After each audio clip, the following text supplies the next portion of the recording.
하나님의 은혜가 여러분에게 늘 항상 함께 하시기를 우리 주님의 이름으로 축원드립니다. 이렇게 아무리 코로나 위기지만 그래도 옆에 이렇게 슬쩍 쳐다보면서요. 반밖에 못 보지만 그래도 안녕하세요, 반갑습니다, 손인사라도 합시다. 반갑습니다, 반갑습니다 이렇게 하시고요. 그래요. 자꾸 어려울 때일수록 서로 웃고 전화도 많이 하시고 카톡도 많이 하시고 서로의 친밀함을 더 유지할 수 있도록 그렇게 해야 여러분이 유쾌한 가운데 또 건강도 더 좋아질 수 있고 그렇습니다. 자, 오늘 하나님께서 우리에게 주시는 말씀의 제목은 자복이 회개입니다 라고 하는 말씀의 제목입니다. 자백하는 것, 또 자복하는 것, 이것이 회개이다 라고 하는 것, 이제 마지막 시간이에요. 진정한 회개라고 하는 것은 자백이 회개다라고 하는 거예요.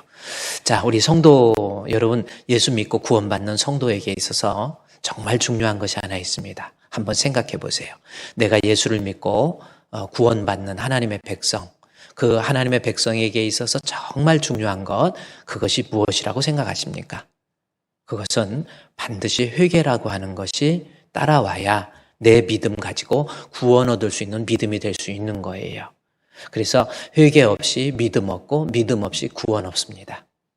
그러니까 여러분이 하나님 앞에 예수를 믿고 구원을 받는 성도라고 한다면 하나님 앞에 회개라고 하는 그 관문을 반드시 통과해야 그 사람이 구원 얻는 믿음을 가졌다, 그렇게 이야기할 수 있습니다. 아주 세계적인 영성가이고 설교가인 폴 워셔라고 하는 분이 계세요. 아주 말씀을 읽을 때 보면은 정말 글을 잘 쓰시고, 제가 그 폴 워셔에 대해서 여러분에게 일전에 폴 워셔의 복음에 대해서 여러분께 소개해 드렸는데, 그 폴 워셔가 쓴 책 중에서 7가지의 책의 시리즈가 있는데 그 중에서 복음에 이어서 회심이라고 하는 책이 있습니다. 회개도 아니고 회심이라고 하는 책이에요. 바로 저 책입니다. 회심이라고 하는 것이 무엇인가라고 하는 것, 이것을 잘 설명해 주고 있다라는 거죠. 그런데 저 회심이라고 하는 그 책에서 이 폴 워셔가 하는 말 중에 하나가 여러분 예수를 믿고 구원 얻는다고 생각하는 성도들 중에서 조심해야 될 것이 하나 있다라는 거예요. 그것은 나는 예수를 믿고 영접했다라고 하는 결단주의입니다. 우리가 전도를 할 때 사영리에 의하면 하나님은 인간을 창조하셨는데 인간이 타락했고 죄인이 되었고 그 죄인된 인간을 구원하시기 위한 하나님의 사랑으로서 예수 그리스도가 이 땅에 오시고 그 예수 그리스도를 믿으면 우리가 죄사함 받고 그리고 사망에서 영생으로, 그리고 천국에서 우리 주님과 함께 영생 복락을 누릴 수 있다라고 하는 것, 이것이 기독교의 가장 기본적인 교리이고 그 교리를 가지고 많은 사람에게 전도를 해요. 근데 전도할 때 사람들에게 예수 믿고 구원받읍시다, 당신은 죄인입니다, 그럴 때 그 사람한테 고백하라고 해요. 당신이 죄인인 것을 인정합니까? 그러면 예. 예수 믿으면 죄사함 받고 구원받는 것을 믿습니까? 예, 그랬습니다. 그러면 당신은 이제 예수 믿으니까 아멘 하세요. 그러면 아멘. 자, 이제 됐습니다. 당신은 이제 죄사함 받고 하나님의 자녀가 되었습니다. 우리 영접 기도합시다 해가지고 영접하는 자 곧 그 이름을 믿는 자에게 하나님의 자녀가 되는 권세 주었으니까 당신은 이제 예수 믿고 하나님의 자녀가 되었습니다. 할렐루야. 그러면 여러분도 그냥 아멘 하고 싶잖아요. 근데 그게 또 말이 틀린 말은 아니고 말은 맞지만 거기에서 조심해야 될 것이, 그냥 내가 결단하고 영접했다고 해서 무조건 구원 얻는 믿음을 가진 것이 아니라는 거예요. 그 결단주의 조심하라는 겁니다. 아무런 회개의 과정도 없이 그냥 아멘 했다고 구원 얻는 믿음이 아니라는 거예요. 진정한 믿음은, 구원을 얻을 수 있는 믿음이 되려고 한다면 반드시 회개라고 하는 것, 자신이 얼마나 하나님 앞에 사악한 죄인인지, 예수 믿지 않는 것이 얼마나 큰 죄인가라고 하는 것을 자기 자신이 아주 심각하게 깨닫고 그 죄의 문제를 놓고 통회하고 자복하며 그 죄의 문제를 놓고 하나님 앞에 회개할 때 그 사람이 구원 얻는 믿음을 가진 진정한 구원의 사람이 될 수 있다는 거예요. 그러면 여러분 한번 생각해 보세요. 여러분은 진짜 예수 믿고 있습니까? 그러면 이 말을 바꿔서 얘기합시다. 정말 하나님 앞에 회개했어요? 어떻습니까? 예, 한번 생각해 보세요. 내 죄의 문제를 놓고, 내 구원의 문제를 놓고 정말 하나님 앞에 그 심각함을 깨닫고 통회하고 자복하면서 천부의 의지없어서 손들고 옵니다. 주님 나를 박대하시면 나 어디 가릴까? 그러한 참회의 어떤 자복하는 회개의 모습이 있었냐 그 말씀이에요. 그런 과정 생략하고 그냥 예수 믿는다 해서 교회만 다니는 습관적인 사람 정말 조심해야 돼요. 내가 하나님 앞에 구원 얻는 믿음. 믿음이 없이도 주의 일은 잘할 수 있습니다. 믿음이 없이도 우리가 기도도 할 수 있고 믿음이 없이도 찬양할 수 있어요. 저도 어렸을 때부터 아버지가 장로님이시고 어머니가 권사님이시고 교회 잘 다녔어요. 그리고 주일학교 때도 교회 일 얼마나 열심히 했는지 몰라요. 성경도 열심히 해가지고 전국연합회 우리 교회 대표로 가서 시험 봐서 아주 우스운 성적으로 수상은 못했지만 그래도 얼마나 그 열심으로 그랬는지 몰라요.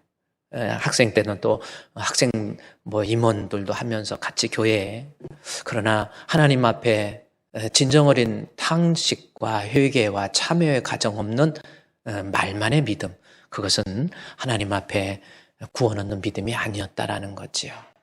정말 주님 만나서 내가 하나님 앞에 늘 울어도 눈물로서 갚을 길 없습니다.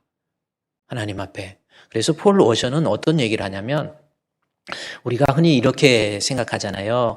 내가 예수 믿고 회개하면 한 번 진 죄 회개하면 과거와 현재와 미래의 모든 죄악들이 우리 예수님이 십자가의 보혈을 믿음으로 말미암아 다 용서함 받았기 때문에 이제 예수 믿는다고 하면서 교회 오시면서 자꾸 죄를 회개하면 그것도 불신입니다. 또 교리적으로 맞는 말 같지만 그렇지 않다라는 겁니다. 폴 워셔는 어떤 얘기를 하냐면 우리가 몸을 씻었으면 늘 발은 매일매일 씻어야 되듯이 우리 예수님께서 비유하실 때 그랬잖아요. 그래서 몸을 씻었다고 매일매일 더러워지는 발을 안 씻는 거 이것이 잘못된 것처럼 우리가 예수 그리스도의 십자가의 보혈을 의지해서 죄사함 받았지만 그것으로 회개로 끝나는 게 아니에요. 늘 매일매일의 삶 속에서 내가 하나님의 자녀답지 못하고 내가 하나님의 백성답지 못했고 내가 주님 뜻에서 이탈하고 예배에서 소홀하고 기도해야 될 사람 기도하지 않고 이런 모습들을 놓고 늘 순간순간 하나님 잘못했습니다. 주여 용서해 주시옵소서 라고 하는 회개의 과정은 계속해서 죽을 때까지 진행되어야 그것이 진짜 회개라고 하는 겁니다. 그 회개의 과정을 폴 워셔는 바로 성화라고 하는 거죠. 예수 믿으면 하나님의 자녀로서 거룩한 백성이 되었지만 죽을 때까지 늘 하나님 앞에 부족하고 연약한 부분이 성화되는 거예요. 날마다 벌써 시간이 흐를수록 목사님 우리 남편이 달라졌어요. 우리 아빠가 달라졌어요. 우리 집사님이 달라져요. 우리 장로님이 달라졌어요. 그런 고백이 나와야 돼요. 여러분이 예수 믿는 것 때문에 주변에서 우리 남편이 정말 예수 믿고 달라졌어. 예수 믿더니 사람이 너무 변했어. 나쁜 쪽으로 변하는 게 아니라 옛날에는 막 화내고 분노하고 했다가도 예수 믿더니 점점 화내는 것도 적어지고 다른 사람들을 이해하려고 그러고 도와주려고 하고 너그러워지고 그래요. 성경에 나온 것처럼 옛날에는 돈만 소망을 둬가지고 돈 버는 데만 급급하더니 이제는 남편이 돈보다는 우리 하나님 앞에 소망을 두고 선한 일을 열심히고 물질 가지고 선한 사업에 부하고 나눠주기도 좋아하고 너그러운 자가 됐고 그래요. 음식 먹고도 옛날에는 돈 한 번도 친구들하고 같이 음식 먹으면서 돈도 안 내고 먼저 나가더니 이제부터 돈 내는 것도 먼저 내려고 그러고 그래서 예수 믿으면 그것도 틀려져요. 안 믿는 사람이 구두꾼 자꾸 메고 이러는 거예요.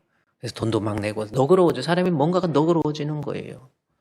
막 사람들한테 용돈도 막 조카들한테 용돈도 막 주고 막 이모가 돼서 용돈도 주고 고모가 돼서 용돈도 주고 용돈 안 주면요 나중에 늙으면 찾아오지도 않아요. 지금부터 미리 그것도 기회거든요. 어쨌든 예수 믿으면 죽을 때까지 늘 새로워지고 날마다 새 사람 되고 나 이제 주님의 새 생명 얻은 몸 옛것은 변하고 새 사람이로다. 그 생명 내 맘에 강같이 흐르고 그 사랑 내게서 해같이 빛난다. 영생을 맛보며 주 안에 살리라. 오늘도 내일도 주 함께 살리라. 주 따라 가는 길 험하고 멀어도 찬송을 부르며 뒤따라가리라. 보세요. 벌써 예수 믿으면요.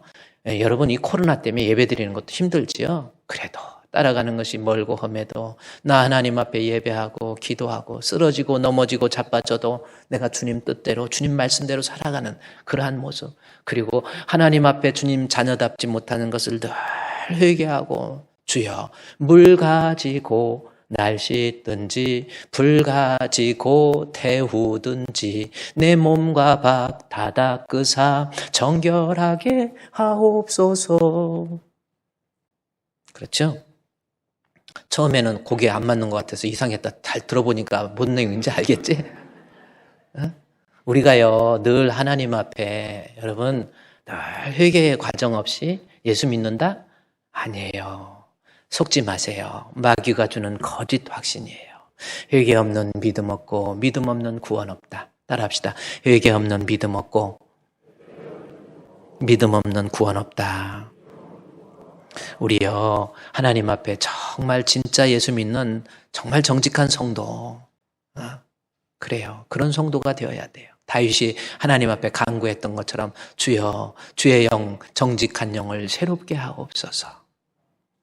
그러면 신앙적으로도 이제 뭐 목사님이 시켜서 신앙생활하고 뭐 목사님이 막 집사님 열심으로 합시다 이런 거 말고 내가 하나님 앞에 자신이 죄인인 것을 자복하고 주여 주여 주여 이래서 시간 되면 예배 나오려고 그러고 기도하려고 그러고 섬기려고 그러고 어떻게든지 선교하려고 그러고 어떻게든지 베풀려고 하고 그렇게 살다가 보면 여러분도 금방 나이가 들고 우리가 주님 앞에 잠깐 왔다가 가는 것이 인생이라는 거지요. 그러면 진정한 믿음은 반드시 회개가 따라와야 된다고 그랬는데 근데 그 회개가 뭐냐는 거예요. 회개가 뭐냐는 거예요. 지금 계속해서 폴 워셔도 이야기하고 많은 신학자들이 회개 없는 믿음 없다 그러는데 그러면 회개가 뭐냐는 거예요. 오늘 제목이 뭡니까? 자백이 회개라라는 거죠. 내가 하나님 앞에 자백은 뭐예요? 내가 하나님 앞에 죄인인 것을 스스로 인정하고 깨닫고 자각하는 것, 그것이 곧 회개라고 하는 거예요. 자, 그러면 우리가 이제 회개 없이 믿음 없고 믿음 없이 구원 없는데 회개가 그만큼 중요한데 회개가 무엇인지 이제 성경을 좀 찾아보도록 하겠습니다.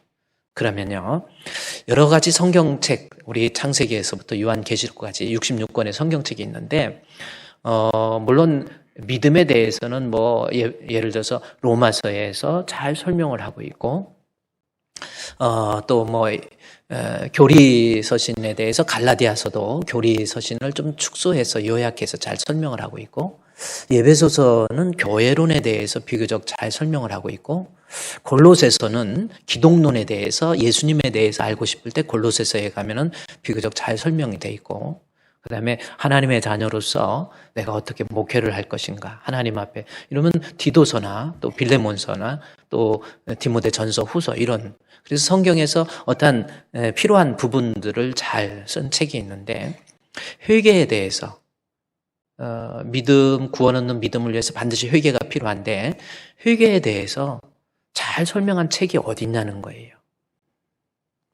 회개라고 하는 것은 지적이고 정적이고 의지적인 전인격적 단계에서 회개가 되기 때문에 어떤 냉철한 어떤 분석적으로 이것이 회개다라고 말하기도 힘들어요. 그런데 그 회개에 대해서 정말 하나님 앞에 심각한 죄를 진 사람이 하나님 앞에 돌아오면서 회개하면서 쓴 내용이 있다라는 겁니다. 그것이 시편 51편이에요. 그래서 정말 하나님께서 원하시는 회개를 제대로 알고자 하면 시편 51편을 제대로 봐야 됩니다. 그러면 그만큼 회개가 중요한데 회개 없이 믿음 없으니까 믿음의 양면, 어떤 동전의 양면처럼 믿음에 대한 다른 표현이 회개이기 때문에 회개에 대해서 좀 더 살펴봐야 되는데 그 회개에 대해서 시편 51편의 내용을 좀 살펴보자는 거예요. 어떻게 보면 아주 중요한 내용입니다. 시편 51편이라고 하는 거죠. 여러분이 이제 시편 51편으로 성경을 한번 넘겨서 한번 가보도록 하겠습니다. 벌써 다 가셨어요, 51편에? 왜 이렇게 목사님 늦게 오셨어요? 또 그러는 것 같아요. 자, 시편 51편의 내용이에요. 자, 시편 51편은 제가 아까 얘기했듯이 성경적으로 인간이 하나님 앞에 어떤 모습의 회개가 있어야 될 것인가라고 하는 것, 그리고 그렇게 회개할 수 있는 사람이 되려면 내가 어떤 것이 있어야 될 것인가라는 것을 설명해 주고 있는데 이 시편 51편에 대해서 비교적 세계적으로 주석에 있어서 잘 하시는 세계적으로 유명한 분이 한 분 계십니다. 바로 마틴 로이드 존슨입니다. 이분이 쓴 책에 회개라고 하는 그 책이 있어요. 이분이 마틴 로이드 존슨이 쓴 책에 회개라는 저 책이 있습니다. 저 책은 이 마틴 로이드 존슨은 원래 의사였는데 이 사람이 은혜 받고 이제 나중에 목회자로서의 사역을 감당하다가 1980년도에 돌아가셨기 때문에 우리에게 그리 멀리 떨어진 분이 아니잖아요. 1980년도에 여러분 살아 계셨었죠? 그러니까 우리 마틴 로이드 존슨입니다. 저분이 쓴 책에 저 회개라고 하는 책은 책이라기보다는 설교집이에요. 1942년도에 웨스트민스터 신학교에서 4번에 거쳐서 설교한 내용을 저 책에다가 다 쓰는 거예요. 그런데 저 책을 보니까 시편 51편을 아주 정말 기가 막히게 설명을 해놨다라는 거죠.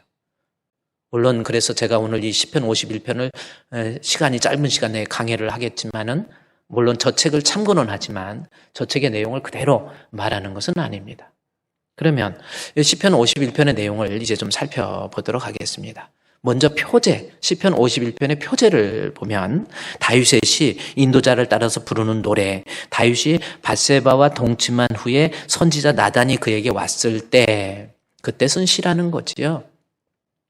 우리아의 아내를 범하게 됩니다. 충신이었어요. 다윗의 밑에 있던 충신 우리아를 그의 아내를 자기가 아내를 취하게 되니까 그것을 감추기 위해서 우리아를 친구를 죽여야 되고 그리고 우리아의 아내를 취해서 또 간통, 간음 이제 여러 가지 죄악, 복잡한 일들이 그래놓고는 죄를 짓고 자신은 이제 점점 시간이 가면서 내가 왕인데 이럴 수도 있지 왕이 첩을 하나 드리는 거 그게 그렇게 대단해 자신을 합리화시키는 거예요. 그리고 시간 좀 흐르면서 그런 대로 다 잊고 우리아의 아내를 보니까 이쁘고 이제 보다 보니까 이렇게 살다가 가는 건가 보다 했는데 나단 선지자가 사무엘하 11장에서 우리아의 아내를 범한 다윗을 향해서 사무엘하 12장에 가서 나단 선지자가 나타나가지고 예를 들어서 부자와 가난한 자의 비유를 통해서 당신은 가난한 집에 있는 양 한 마리를 빼앗아서 손님을 대접했습니다. 그랬더니 그런 사람이 있습니다. 그랬더니 다윗이 그런 사람이 있으면 내가 여호와의 사심을 두고 맹세하노니 당장 그 사람 죽여버린다. 그렇게 나쁜 사람이 있냐고 그랬죠. 본인이 몰라요. 죄를 짓고 본인이 그 죄인 줄을 모릅니다. 그때 나단 선자가 바로 당신입니다. 그랬더니 그때 어디 왕 앞에 감히 네가 충고를 해? 그런 것이 아니라 그 자리에서 다윗이 하나님 앞에 무너져요. 그리고 하나님 앞에 내가 죄인인 것을 고백하고 쓴 시가 시편 51편입니다. 자, 그러면 이 표제를 이해했다고 한다면 시편 51편 1절부터 여러분이 한번 성경을 이제 강해적인 입장에서 성경을 보도록 하겠습니다. 자, 시편 51편 1절 혹은 2절, 2절 말씀을 먼저 보도록 하겠습니다. 1절에서 하나님의 주의 인자를 따라 내게 은혜를 베푸시며 죄 많은 궁유를 따라 내 죄악을 지워주옵소서. 나의 죄악을 맑게 씻으시며 나의 죄를 깨끗이 제하소서. 보세요. 이 말씀을 보면 하나님 내 죄를 사하여 주시고 내 죄를 지워주시고 내 죄를 씻어주시고 내 죄를 깨끗이 제하소서. 이 시편 51편 1절과 2절을 통해서 여러분은 무엇을 느낄 수 있습니까? 1절과 2절을 보니까 다윗이 하나님 앞에 죄 짓고 하나님 나의 죄 용서해 주세요. 나의 죄 사해 주세요. 나의 죄를 깨끗이 제하여 주세요. 라고 회개하고 있는 다윗의 모습입니다. 그래서 시편 51편 1절과 2절을 통해서 다윗이 자신의 죄를 놓고 회개하는구나 라는 것을 알 수 있어요. 자, 그러면 3절 말씀에서 보면 그러면서 회개가 무엇인가를 설명해 주고 있는 거예요. 회개라고 하는 것이 뭔가 그랬죠? 그러면 회개가 뭔지 3절에서 여러분 이제 보십시오. 3절을 보니까 무릇 나는 내 죄가를 아오니 내 죄가 항상 내 앞에 있다. 자, 여기 짧은 구절 속에 에고라고 하는 나를 나는 내 죄를 아오니 내 죄가 항상 내 앞에 있습니다. 라고 해서 이 말씀을 통해서 보면 회개가 뭔가를 이야기해 주고 있는 거예요. 자신이 내가 하나님 앞에 죄인이라는 것을 그때 깨닫는 거예요. 그러니까 회개라고 하는 것은 자신이 죄인이었다라는 것을 이제 나단 선지자를 통해서 들려준 하나님의 말씀의 비유를 통해서 자신이 내가 죄인이고 내가 죄를 졌구나. 내가 우리아의 아내를 죽이다니. 아내가 우리아의 남편을 죽이다니. 내가 밧세바 그랬죠. 시간이 없으니까. 뭐 그럴 수도 있지. 뭐 그거 가지고 또 여러분 회개하세요. 응? 그래도 그렇게 알아들어야지 그거를. 밧세바 우리아의 아내 밧세바 내가 내 친구 우리아를 죽이다니. 내가 이게 꿈인가 생신가 하고 자신이 죄인인 것을 내가 내 죄가를 아오니 하나님 내 죄가 내 앞에 있습니다 하고 철저히 자신의 죄를 지금 자각하고 인식하고 있다라는 거예요. 우리아가 죽었을 때 그 아내 밧세바의 마음은 얼마나 아팠겠습니까? 사무엘하 12장에 가보니까 사무엘하 11장의 말씀 보니까 밧세바가 남편 우리아가 죽었다라고 하는 소식을 듣고 대성통곡하면서 크게 울어요.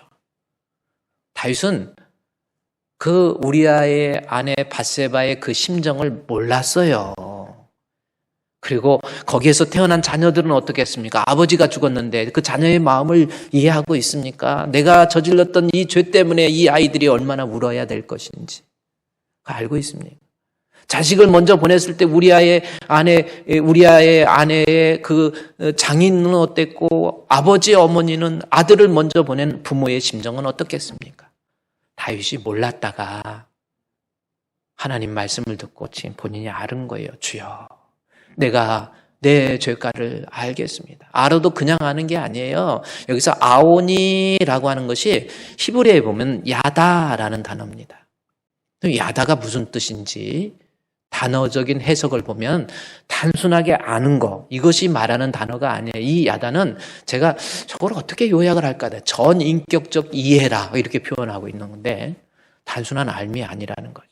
한번 여러분 생각해 보세요.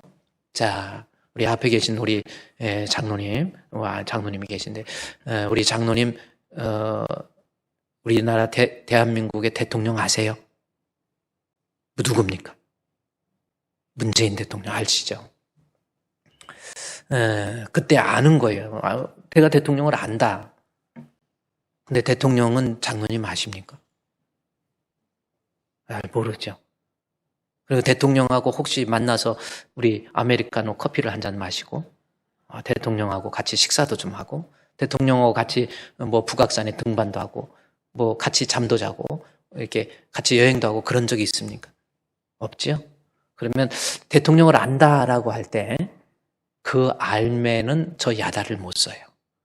야다는 무슨 뜻이냐면 단순한 알미 아니라 정말 전인격적 이해, 같이 먹고 자고. 그래서 부부 관계를 표현하는 단어가 야다라고 하는 겁니다. 부부는 같이 먹고 같이 자고 같이 활동하고 그래서 내가 저 사람을 아는 거지요. 그거라는 거죠. 다윗이 하나님 앞에 죄를 짓고 시편 51편 3절 말씀에 무릇 나는 내 죄가를 아오니 할 때 이 안다라는 것이 그거예요. 이 죄의 심각성을 본인이 깨달은 거예요. 그게 회개입니다. 자복이 회개라는 거예요. 그래서 1절과 2절에서 회개를 얘기하면서 진정한 회개는 내가 좀 머릿속에서 내가 잘못했네, 내가 하나님 앞에 이런 게 아니라 정말 이 죄의 심각성을 깨닫고 내가 전인격적 이해를 통해서 하나님, 내가 정말 심각한 죄인이었네요. 자복하는 것, 그것을 본인이 자각할 줄 아는 것, 이것이 회개라고 하는 거예요. 다윗은 그래서 내가 내 죄를 압니다, 자각하는 거예요. 더 나아가서 그 죄의 심각성에 대해서 4절 말씀해 보면 내가 주께만 범죄하여 주의 목전에서 악을 행하여 싸우니, 이것은 뭐 우리아한테 죄진 거 아무것도 아니고 나는 주님께만 범죄했다, 이 뜻이 아닙니다. 우리아가 어떤 사람입니까? 밧세바가 어떤 사람입니까? 하나님의 백성 아닙니까? 이 사람도 하나님의 형상을 지닌 자인데 내가 하나님 앞에 이렇게 큰 죄를 졌습니다 해서 본인이 자신의 죄의 심각성을 깨닫고 있는 그 표현이 4절에 있는 말씀이에요. 다시 말해서 회개라고 하는 것은 본인이 하나님 앞에 얼마나 심각한 죄인인지, 우리가 하나님 앞에 죄라고 하는 것은 저희가 나를 믿지 않는 것, 예수 안 믿는 것이 죄잖아요. 뭐 예수 안 믿는다고 사법적으로 제약을 받습니까? 예수 안 믿는다고 진영 갑니까? 그런 거 없잖아요. 그러나 하나님 앞에 내가 죄라고 하는 거, 죄라 하면 저희가 나를 믿지 않는 거, 예수 안 믿는 것이 죄라는 거, 예수 안 믿음으로 하나님, 우리 예수님께서 십자가에 못 박혀 죽게 했다라고 하는 그 죄의 심각성을 본인이 깨닫고 탄식하고 자복하고 통회하는 것, 이것이 하나님 앞에 진정한 회개의 모습이 될 수 있다라는 거죠. 여러분은 어때요? 한번 정말 자신의 죄의 심각성을 깨달은 적이 있냐는 거예요. 내가 교회 10년 다녔다, 20년 다녔다, 나 교회 안수집사다, 권사다, 장로다, 나 목사다, 이런 거 따지지 마시고요. 내가 정말로 하나님 앞에 이 죄의 심각성을 정말 깨닫고 있는지, 그것을 놓고 자복하고 있는지, 그 자복했던 기억은 가지고 있는지, 아무런 회개의 자복 없이 나 믿는다, 빨리 이 세상에 있을 때 빨리 발견하시고요. 여러분, 지옥 가면 안 돼요. 하나님 분명히 살아계시고, 여러분 지옥 가면 안 됩니다. 만약에 나 안 믿어 하다가 딱 눈 떴는데, 여러분 죽었는데 눈 떴는데 지옥이면 어떻게 할 거예요? 방법이 없어요. 꾸며낸 이야기가 아니에요. 우리 하나님 살아계시고 우리 예수님 십자가에 못 박혀 죽으시고 예수 믿으면 분명한 영생을 얻습니다. 그거요, 회개 없이 그 믿음이 이루어질 수가 없는 거예요. 한번 여러분이 깊이 생각해 보시고, 내가 주님 앞에 정말 늘 울어도 갚을 길 없는 나 같은 죄인, 이것이 자복하는 것이 있어야 진정한 회개가 이루어질 수 있다는 거지요. 자, 그러면 다윗은 계속해서 이 본문을 써가면서 자복하는 것이 회개다, 본인이 죄의 심각성을 깨닫고 인식하는 것, 그래서 그것 때문에 통회하고 자복하는 것, 이것이 회개라고 그랬는데, 그러면 이렇게 자복할 수 있는 사람이 되기 위해서는 어떻게 해야 될 것인지, 우리에게 주어지는 말이거든요. 내가 자복하지 못하는 이유, 죄를 깨닫지를 못해요. 이유가 뭐냐는 거예요. 자복하지 못하는 이유. 우리가 지난번에 요한일서 1장 8절, 9절, 10절에서 보면은 자복하지 못하는 이유에 대해서 요한일서 1장 8절에 나와 있죠. 내가 죄 없다고 하는 이유. 만일 우리가 죄 없다고 말하면 스스로 속이고 진리가 우리 속에 없을 때 죄에 대한 의식이 없어요. 여기서 진리는 예수 그리스도입니다. 예수 그리스도에 대한, 하나님에 대한 믿음이 없으면 본인이 내가 죄인이라고 하는 것에 대한 자복이 없어요. 여러분, 본인이 하나님에 대한 믿음, 본문에서 다윗도 보세요. 여러분 보세요. 다윗이 하나님 앞에 이렇게, 나는 3절 말씀에서 내가 압니다, 내 죄가 이렇게 큽니다 하고 자복할 수 있었던 힘이 어디에서 생겼냐면요, 그에 대한 다윗의 마음속에 우리 하나님에 대한 철저한 믿음이 있었다라는 거죠.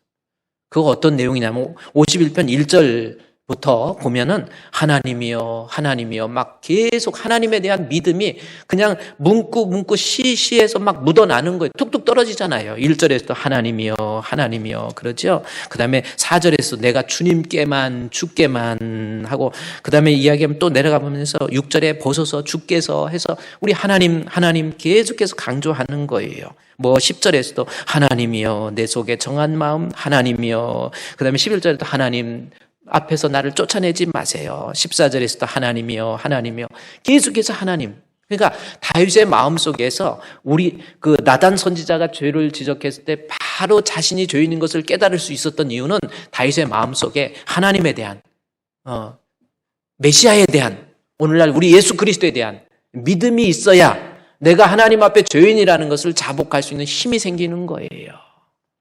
믿음이 여기 그 믿음이 어떤 내용인지 시편 51편 1절 한번 볼까요? 한번 하나님에 대한 믿음. 하나님이여 나를 하나님이여 주의 인자를 따라서 내게 은혜를 베푸시며 주의 많은 궁유를 따라서 내 죄악을 지워주옵소서. 그렇죠? 여기에서 한번 여러분이 눈여겨볼 수 있는 다윗의 마음, 하나님에 대한 신앙이 있었는데 어떤 신앙인지 한번 볼까요? 주의 인자를 따라서 내게 은혜를 베푸시고 많은 궁유를 따라서 내 죄악을 지워주옵소서. 하나님 앞에 죄 용서해달라고 회개하면서 다윗이 하나님을 향해서 고백하는 내용을 보세요. 하나님, 주의 인자하심, 주의 은혜로우심, 주의 긍휼, 그랬죠? 인자, 긍휼, 은혜로움 이런 표현을 하고 있다. 인자는 뭡니까? 긍휼은 뭡니까? 하나님 인자는 너그러운 마음, 나를 향해서 나 같은 죄인을 향한 너그러운 마음. 긍휼은 나를 불쌍히 여기는 거예요. 저렇게 죄를 졌지만 하나님, 이 말은 뭐예요? 다윗의 머릿속에서는 내가 죄를 진 죄인인데 그럼에도 불구하고 하나님은 나를 끝까지 포기하지 않으시고 나를 버리지 아니하시고 나를 끝까지 사랑하시는 자비로우신 하나님, 은혜로우신 하나님, 인자가 많으신 하나님, 인애로우신 하나님. 그에 대한 확고한 신앙이 있었다라는 거죠. 어떤 사람은 하나님 앞에 회개한다 그러면서요. 막 내가 죄를 졌어요. 그래서 나 이제는 포기해버리고 신앙에서 그것만큼 불신이 없어요. 진짜 회개는 결국은 주님께로 돌아오는 거예요. 하나님, 나 같은 죄인 감히 고개를 들 수 없지만 나는 하나님 앞에 나아갔을 때 주님 나를 안아주실 것이지요. 하나님 나를 품어주실 것이지요. 내 죄 용서해 주실 것이지요. 나를 사랑해 주실 것이지요. 내게 자비를 베풀어 주실 것이요. 그런 확고한 믿음. 우리 주님의 인애하신 구세주. 우리 찬송. 인애하신 구세주여. 오늘 찬송도 빨리빨리 띄워주니까 보세요. 이 가사 내용을 보세요. 우리 하나님은 어떤 하나님이에요? 그에 대한 하나님에 대한 믿음이 다윗에게 인애하신 구세주여 내가 비오니 죄인오라 하실 때에 날 부르소서. 그 다음에 2절에 보니까 하나님은 어떤 하나님이에요? 자비하신 보좌 앞에 꿇어 엎드려. 여러분 그런 하나님 믿습니까? 내가 하나님 앞에 꿇어 엎드려서 하나님 내게 자비를 베풀어 주시고 내 죄를 용서해 주시옵소서.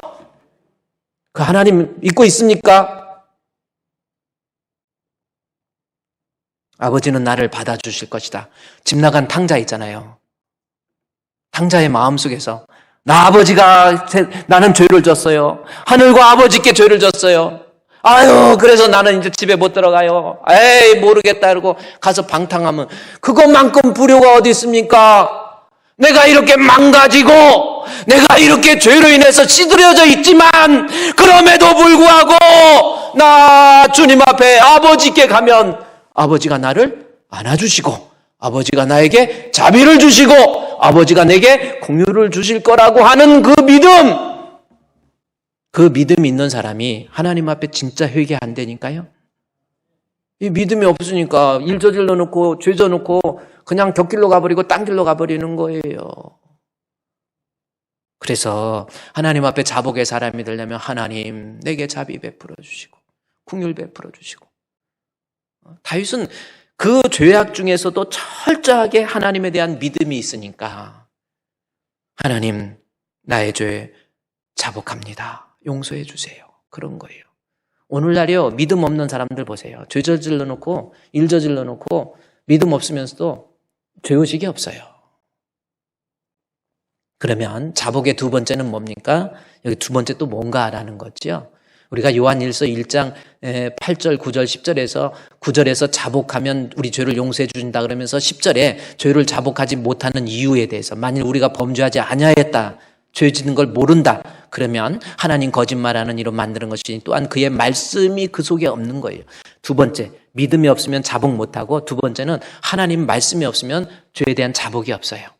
이 하나님의 말씀이 그 사람의 마음속에 없으면 죄에 대한 자복이 있을 수 없다라는 겁니다. 그래서 다윗도 본문에서 이 시편 51편 3절 4절에서 자신이 하나님 앞에 죄인인 것을 자복하고 그러면서 이제 다윗은 또 이야기합니다. 하나님에 대한 믿음 앞에 자신이 자복했다고 그랬죠. 그 다음에 두 번째 쭉 내려가다가 5절 6절 말씀에 보면 하나님, 내가 죄악 중에서 출생하였으며 어머니가 죄 중에서 나를 잉태했습니다. 하나님 6절에 보소서. 보소서가 뭐예요? 자비와 긍휼을 베풀어 주옵소서라고 하는, 우리 주님 앞에 긍휼을 구하고 있는, 회개하고 사죄하고 있는 모습을 은유적으로 표현한 단어가 보소서라고 하는 거예요. 하나님, 그러면서 주께서는 중심의 진실함을 원하오니 내가 이렇게 자복할 수 있는 사람 되기 위해서 하나님 어떻게 돼야 돼요?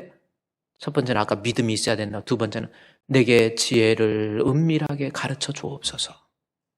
이거예요.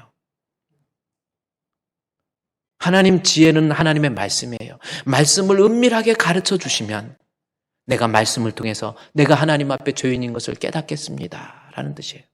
말씀이거든요. 말씀이 없으니까 죄의식이 없는 거예요. 하나님 말씀 은밀히, 여기서 은밀하게 남몰래 가르쳐주는 뜻이 아니에요. 자세하게, 세밀하게 그 말씀을 통해서, 하나님 말씀은 살았고 운동력이 있잖아요. 좌우의 날선 어떤 것보다 예리해서 내 혼을 치료하고 영을 치료하고 관절과 골수를 찔러 쪼개기까지 하는데, 하나님 주의 말씀으로 나를 가르쳐 주셔서 나로 하여금 죄인인 것을 내가 깨닫게 하옵소서. 그 말씀 아닙니까? 말씀이 들어가면 하나님 앞에 회개하게 돼 있어요. 여러분, 느헤미야서 8장 말씀해 보면, 느헤미야서는 학사 에스라와 느헤미야 시대 때 일어났던 말씀의 부흥운동을 잘 설명한 책이 느헤미야서입니다. 그 느헤미야는 그 기록할 연대가 BC 440년 정도 돼요. 왜 BC 440년이 중요하냐면 BC 535년도에 605년도에 바벨론의 포로가 됐던 이스라엘 백성들이 BC 70년 채워서 535년도에 포로에서 귀환합니다. 이스라엘 백성이 포로에서 귀환해야죠. 독립했죠. 그래서 자기 땅에 가가지고 이제 하나님 섬기겠습니다.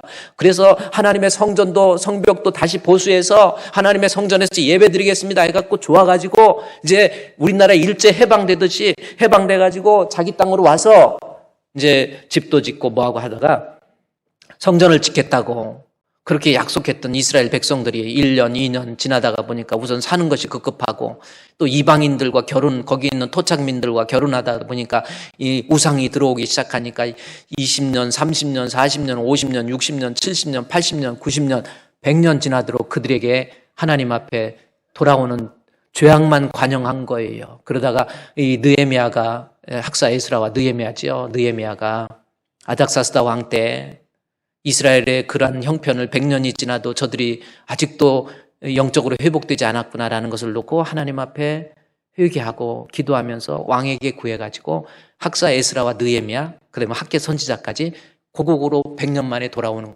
포로에서 귀환하고 난 다음에 100년 만에 돌아온 거예요. 와보니까 엉망이에요. 그래서 안 되겠다 해서 다시 성벽을 짓습니다. 성벽을 짓는다는 것은 성전을 보수한다는 의미거든요. 52일 만에 100년 만에 다시 성전을 짓고 이스라엘 백성들도 하여금 이렇게 죄악 가운데 있으면 안 된다. 그래가지고 수문학 광장에 모아놓고 하나님 말씀을 에스라를 통해서, 느헤미야는 지도자고 학사 에스라는 성경을 풀어줄 수 있는 아주 학사거든요. 그가 성경을 풀어줘요. 이스라엘 백성들한테. 그랬더니 말씀을 듣고 느헤미야서 8장 8절 9절 말씀해 보니까 느헤미야가 하나님 말씀을 풀어주니까 하나님의 율법책을 낭독하고 그 뜻을 해석해 주니까 백성이 그 낭독하는 것을 다 깨닫게 해줘요. 말씀을 듣고 은혜를 받은 거예요. 하나님 말씀을 듣고 깨달은 거예요. 말씀을 듣고 그 다음에 백성의 율법의 말씀을 들으니까 뭐예요? 자신이 죄인이라는 것을 알고 하나님의 율법의 말씀을 듣고 다 울어요. 말씀의 유력이 이거라니까요. 하나님 말씀 들어보니까 우리가 하나님 앞에 죄인입니다. 주여 하고 통회하고 자복하면서 내가 죄인인 것을 이제 깨닫고 이방인들과 단절하고 끊을 것 끊어버리고 주님 앞에 돌아오는 회개의 역사가 하나님 말씀을 통해서 이루어지잖아요. 내가 죄인인 것을 자복하지 못하는 이유, 하나님 말씀이 없어서 그래요. 툭 하면 예배 빠지고 뭐 말씀을 제대로 듣습니까? 예배 시간에 설교하면 설교 시작과 동시에 아멘 아멘 하고, 처음에는 믿음이 좋아서 아멘 하나 보다 했더니 이게 조는 거더라고. 아멘 아멘. 웃기네, 웃겨. 이것도 있고. 아니, 그런 사람에게 어떻게 회개의 역사가 일어나겠어요? 그런 사람에게 어떻게 믿음의 역사가 일어나겠습니까? 하나님, 내게도 말씀을 통해서 은혜를 주옵소서. 말씀을 막 받아들이고 그럴 때 그 사람이 자신의 죄와 허물도 놓고 하나님 앞에 고백하고 자복하고 회개할 수밖에 없다라는 거예요. 여러분은 어떻습니까? 한번 생각해 보세요. 여러분 안에 예수 그리스도 믿는 믿음이 있습니까? 여러분 마음속에 여러분 정말 말씀을 통해서 감격하고 있습니까? 하나님 말씀 듣고 은혜 받아서. 그래, 어떤 성도들은 우리 교회 올라오는 언덕이 골고다 언덕이래. 이 오다가 골고다 언덕 못 올라와서 딴 교회 간 사람들 많아요. 또 올라와서 우회전 하다가 보니까 전봇대가 딱 기다리고 있다가 새 차 샀는데 팍 긁어가지고, 목사님 새 차 샀는데 가슴이 긁히는 것 같아요. 차라리 갈비뼈 하나 부러지는 게 낫지. 막 그러는 분들. 그래가지고 그래 힘들게 교회 왔는데, 교회 와보니까 제가 또 이제 아니 와보니까 이거 엄청 안에가 넓더니 딱 가니까 막 세상에 그렇게 잘생긴 분이 계신가 또. 그리고 목사님 나 말씀 듣고 신앙생활 처음부터 다시 하는 거예요. 말씀 통해서 은혜 받고 나니까 이 골고다 언덕을 내려갈 때, 옛날에는 막 힘들더니 내려갈 때마다 그냥 주의 말씀 받은 그날 참 기쁘고 즐겁도다, 이 기쁜 마음 못 이겨서 온 세상에 늘 전하세, 막 찬송이 나오더라는 거예요. 할렐루야. 하나님 말씀이 있어야 본인이 죄의식이 있는 거예요. 여러분, 자백이 얼마나 중요한데, 이제 여러분 말씀 들을 때마다 집중하세요.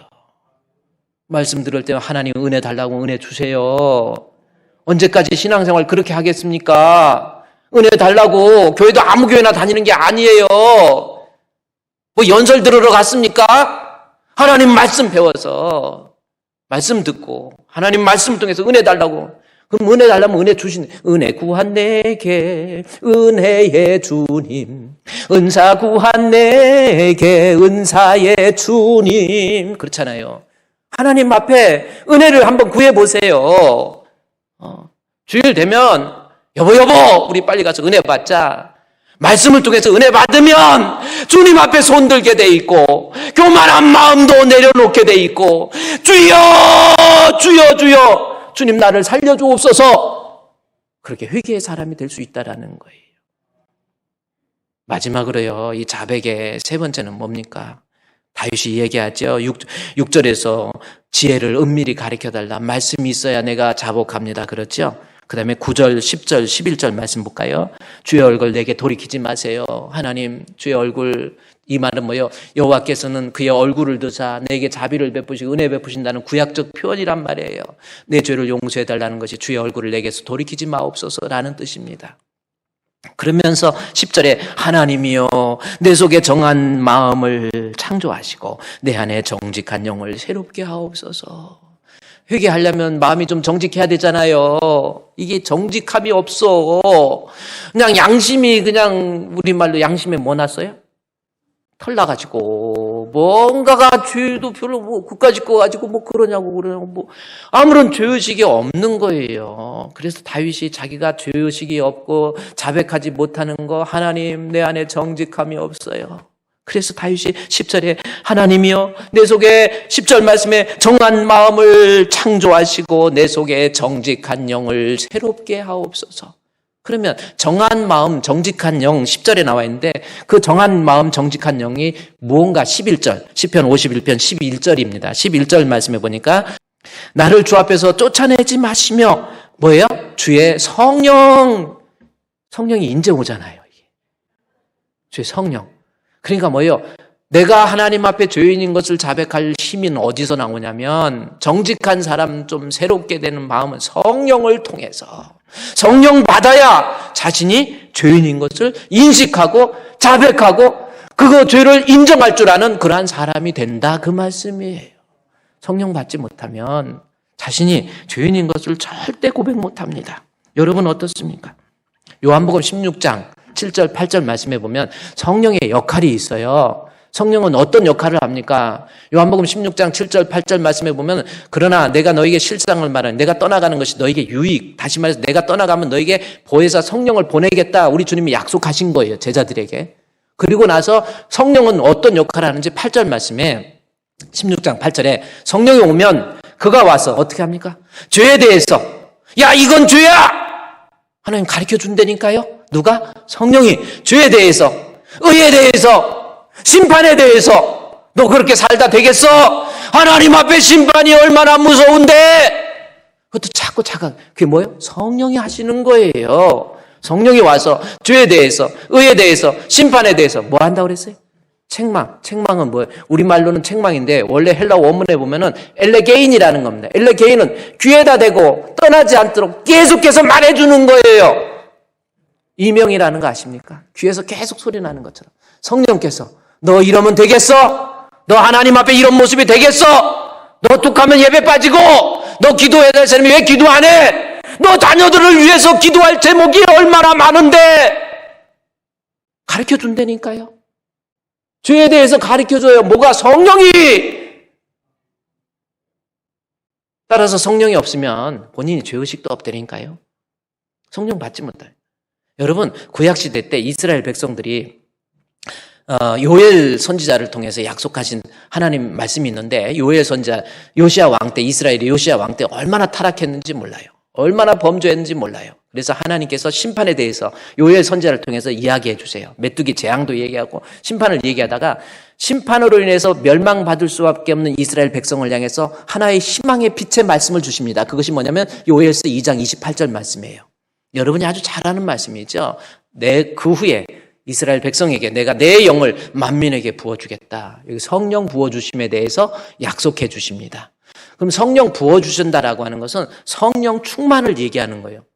성령 주께도 아니고 성령 부어주신다는 것은 성령 충만이라는 겁니다. 구약시대 때 성령은 있었어요? 없었어요?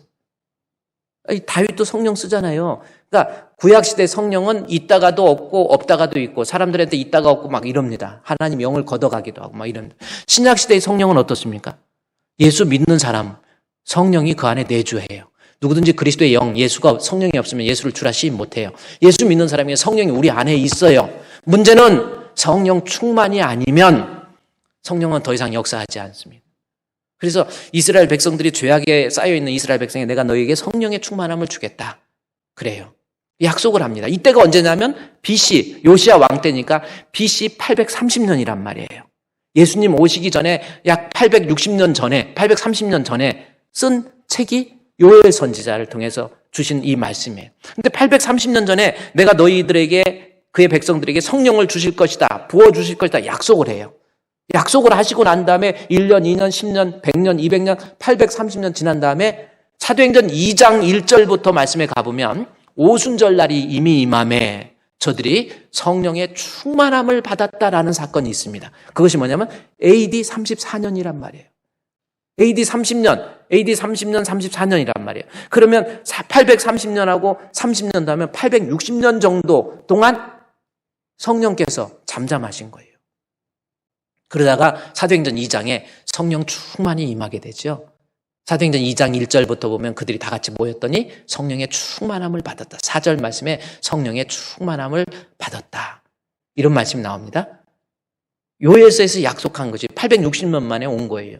그러다가 성령 충만해서 초대교회가 성령에 의해서 인도감 받아요. 그래서 모이고 전도하고 선교하고 이런 것들을 성령께서 다 디자인하시고 성령께서 코칭하시고 이걸 다 이렇게 하십니다. 그러다가 초대교회 예수님 승천하신 다음에 AD 34년, 40년, 50년, 60년, 70년, 80년, 90년 성령의 역사에 의해서 초대교회가 막 이루어져요. 그러다가 AD 300년, 313년대 로마의 콘스탄틴 황제에 의해서 이 기독교를 국교화시키면서 그때 온갖 잡교들, 태양신, 만이교, 무슨 종교들이 다 합쳐져 가지고 만들어진 새로운 종교가 캐톨릭이에요. 기독교가 아닙니다. 그러고 난 다음에 캐톨릭 통해서 AD 313년 이후부터는 죄인들 가운데 성령의 역사가 중지돼 버려요. 그래서 중세 암흑기가 오잖아요. 중세 암흑기에는 성령의 역사가 없어요. 성령의 역사가 더 이상 일어나지 않습니다. 그러다가 1600년도 17세기 중반에서부터 헨리 스쿠걸에 의해서 성령의 운동이 일어나기 시작하다가 1738년도 5월 24일 감리교의 창시자였던 존 웨슬리에 의해서 성령운동이 일어나요. 영국에서 성령운동이에요.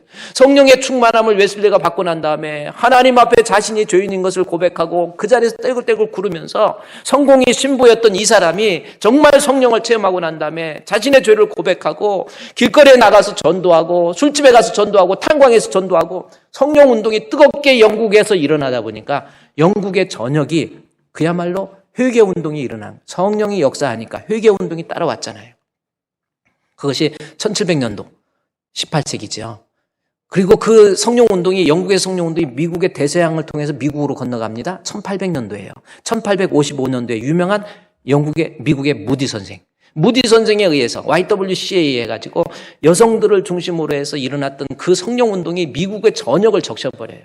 여기저기서 미국의 산업화와 함께 경제적인 부가 창출되면서 죄악과 방탕의 모습에 살았던 기독교인들이 주님 앞에 죄인인 것을 고백하고 주님 앞에 돌아오는 역사가 미국에서 일어나는 거예요. 그러다가 무디가 1899년도에 죽게 되죠. 죽으면서 무디의 뒤를 이었던 토레이에 의해서 1900년도 하나님, 미국의 성령 어떡합니까? 미국의 성령 운동을 내려주옵소서 기도하죠. 그런 가운데 미국의 성령운동이 계속해서 지속되면서 흑인들에 의한 1901년도부터 미국의 아주사 지역에서의 성령운동, 그리고 흑인들 1901년도에 흑인들을 통한 흑인 연가. 처음에는 흑인들이 자기들 넋두리 하는 줄 알았더니 그게 성령의 역사였단 말이에요. 성령의 은혜를 체험하고 나니까 노예 생활을 하면서도 이것이 죄가 무엇인가, 자신이 하나님 앞에 어떤 존재인가, 이것을 깨닫고, 그래서 1900년도부터 미국에서의 진정한 인권이 나오기 시작하는 거예요. 성령운동에 통해서. 그래서 미국에서 일어났던 성령운동이 1903년도 인도로 건너갑니다. 스탠리 존슨이라고 하는 인도의 길을 걷고 계신 예수님이라는 책이 있어요. 거기에서 스탠리 존슨을 통해서 인도가 얼마나 잡교가 많습니까? 무슨 이상한 종교들 막 이런 게 다 인도거든요. 그 인도에서 성령운동이 일어나니까 사람들이 곳곳에서 회개운동이 일어나요. 1903년도 중국, 1904년도 조선의 원산에서 성령운동이 일어나요. 그 1904년도에 원산에서, 조선에서 성령운동이 일어나고, 1903년도 영국의 웨슬리 지역에서 이반 로버츠에 의해서 성령운동이 일어나요. 웨슬리 지역에서 성령운동이 일어나니까 막 웨슬리가 1904년 10월 28일 오전 7시에 성령 받게 돼요. 그것이 웨슬리의 성령운동에 나와 있어요. 거기 성령을 받게 되니까 본인이 죄인인 것을 자백하고 곳곳에 다니면서 하나님 앞에 회개하게 되니까 그 주변이 몇 개월 동안 성령운동에 의해서 웨슬리 지역에 놀라운 회개의 역사가 일어납니다. 잠깐 제가 이북에서 제가 책 저기에서 보면요. 성령의 임재와 부흥의 여파, 이게 웨슬리 지역의 성령입니다. 웨일즈 지역에서의 성령운동이에요. 웨일즈 지역에서의 성령운동이 일어나다 보니까 사람들이 자기의 죄에 대해서 하나님의 임재를 끊임없이 체험하니까, 거룩하신 하나님 앞에 하나님의 임재를 체험하니까 죄를 못 짓는 거예요. 술자리는 비어있고 많은 사람이 술집에 들어가 주문한 술에 손을 대지 못한 채 밤길을 돌리기도 했다. 하나님의 임재, 즉 죄의 의식이 얼마나 강했든지 술잔을 입에 가졌던 팔이 마비가 되거든요. 이런 겁니다. 서점에서는 성경책이 품절되고, 성령 들어오니까 영국의 이 웨슬리 지역에서의 성령운동 엄청나게 일어납니다. 부부가 가정에서 부부싸움 하던 사람들이 그래서 그래서 웨일즈 지역에서의 성령운동을 통해서 제일 혜택을 본 게 뭐냐면 당나귀라는 말이에요. 당나귀. 그게 뭐냐면 늘 살기 힘들으니까 살다가 부부싸움 하면 기분 나쁘다고 당나귀 뺨치고 발길질하고 먹을 것도 잘 안 주고 이랬는데, 은혜 받고 나니까 당나귀도 쓰다듬어 주고 당나귀 귀에 얹고 손 얹고 기도해 주고 막 사람이 달라지는 거예요. 이 성령의 역사라는 게 그래요. 우리 1907년도 평양에서, 우리 조선의 평양에서 성령운동 보십시오. 1907년도 1월 2일부터 1월 15일까지 부흥회를 시작했어요.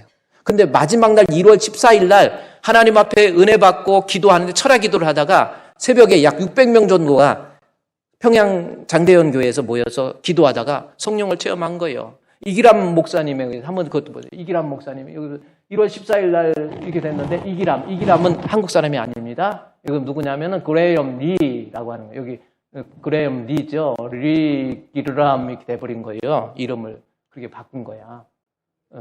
윌리엄 소알론도 이거 소알론이라고 이름을 아예 이렇게 하고 그래요. 근데 이분이 이제 미국 사람인데 이기람 목사님에 의해서 기도하다가 성령 운동 받게 되니까 조선에 있는 사람들이 예수 믿는데 이상한 거예요. 뭐냐면 그때만 해도 우리 조선에서 가정에서 싸우고 폭행이 이루어지고 막 낯들고 죽인다고 그러고 교회 잘 다니는데 막 술 먹고 도박하고 화투 치고 막 이러고 다녔던 사람들이 하나님 앞에 회개의 성령을 받게 되니까 회개하기 시작하는 거예요. 내가 누구 거 돈 훔쳤습니다. 나는 첩이 있었습니다. 이런 거 다 막 본인이 막 여기 보면 막 첩도 2개, 3개. 여기 내가 100달러 훔쳤습니다. 여기 길선주 장로님 보세요. 회개하죠. 이거 회개가 쉬운 게 아니에요. 성령이 들어가니까 회개하죠. 그 다음에 청일전쟁 때 자신의 아이를 죽인 여성, 불치병에 걸려서 아파하는 아내를 구박하고 매질하고 그런 것도 회개해요. 가정의 달 5월 달에 아내 구박하고 매질하는 사람들 있잖아요. 이 성령 못 받아서 그래요. 예배소서에 나와. 성령 받으면 여보 미안해 고마워 사랑해 이런 말이 막 나와요. 여기 성이라 아파하는 그 저주를 퍼부은 남성 첩을 2명, 1명도 아닌 2명이네. 2명이나 두고 가정을 외면했던 남성도 회개하고 선교사 돈을 14전 훔친 거 회개하고 회개의 역사가 막 일어나는 거예요. 성령 받으면 죄의식이 있는 오늘 아주 중요한 시편 51편을 통해서 우리는 자복기 회개입니다. 자복할 수 있는 힘이 되려면 믿음이 있어야 되고 자복할 수 있는 힘이 되려면 하나님 앞에 말씀이 자복하는 힘이 있으려면 성령 받아야 돼요. 우리 한번 이 찬송가요 190장에 성령이여 강림하사 우리 그 찬송 여러분 성령이여 강림하사 나를 감화하시고 같이 애통하며 회개한 맘 충만하게 하소서. 아멘. 예수여 비오니 나의 기도 들으사 애통하며 회개한 맘 충만하게 하소서. 아멘. 이 시간에 우리 하나님 앞에요 회개 없이 믿음 없고 믿음 없이 구원 없습니다. 회개는 말로만의 회개가 아니에요. 예수 믿는 믿음 그리고 말씀 그리고 성령 이것이 있어야만 우리가 진정으로 하나님 앞에 회개할 수 있습니다. 하나님 앞에 주여 믿음을 더하여 주시고 주여 말씀을 통해서 깨닫게 해주시고 주여 성령을 부어주세요. 우리 하나님 앞에 자신의 잘못을 회개하면서 우리 기도하도록 하겠습니다. 하나님 아버지 진정 어린 참회와 통회와 회개의 모습을 통해서 우리가 참 믿음을 갖게 해주시고 그 믿음을 통해서 구원 얻는 성도 되게 해 주시옵소서. 예수님의 이름으로 기도드리옵나이다. 아멘.